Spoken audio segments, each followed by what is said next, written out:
আচ্ছা, প্রথমেই বলে রাখি ভিডিওটা অনেক দিন আগের, তো ফাইনালি আজকে আপলোড করে দিলাম। তো গেছিলাম আমার ফ্রেন্ডের সেকেন্ড অ্যানিভার্সারি অনুষ্ঠানে। তো এখানের পরিবেশ দেখে বুঝতেই পারছো, ভীষণ একটা জমকালো পরিবেশ। আর আমার ফ্রেন্ড হচ্ছে এই ব্লু কালারের শাড়ি পরা, ও আমার অনেক পুরনো ফ্রেন্ড।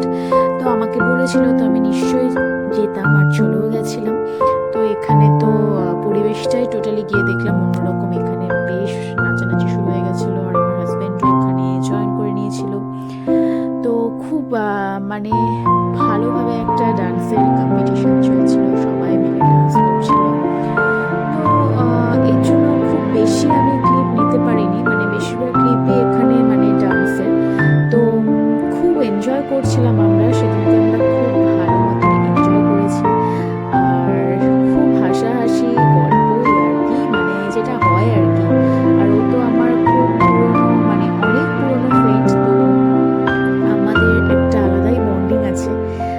তো সেই মতন আমরা খুব আনন্দ করেছি, খুব নাচানাচি করেছি।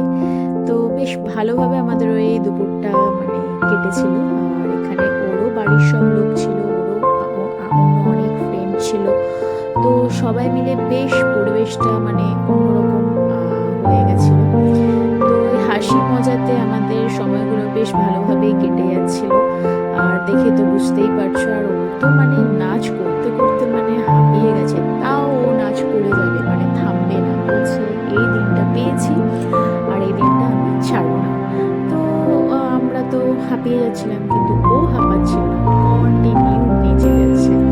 তোমরা তো দেখতেই পাচ্ছ কি পরিমাণে নাচছে সব কিছু ভুলে চলে। তো বেশ ভালোভাবে আমরা দিনটা এত ভালোভাবে কাটিয়েছিলাম। যাই হোক, ফাইনালি তারপর আমাদের সবের নাচের অনুষ্ঠান হয়ে গেছিলো, কেক কাটিংও সব কিছু অলমোস্ট হয়ে গেছিলো। তারপর আমরা চলে গেছিলাম খাওয়া দাওয়ার সেকশনে। তো এখানে খাওয়া দাওয়ার ব্যবস্থা করা হয়েছিল, সবাই খেতে বসে গেছিল, আর আমরা লাস্টে বসেছিলাম আর ওদের সাথেই বসেছিলাম। আর এদিকে দেখো সৌমেনও খেতে বসে গেছে, আর আমাদের পাতে অলরেডি পোলাও পড়ে গেছিলো, সঙ্গে সঙ্গে ছিল মাটনও। তো বেশ খাওয়া দাওয়া চলছিল, আর খাওয়া দাওয়া প্রত্যেকটা খুবই টেস্টি ছিল। আর এখানে পায়েলও বসে পড়েছিল, আর ও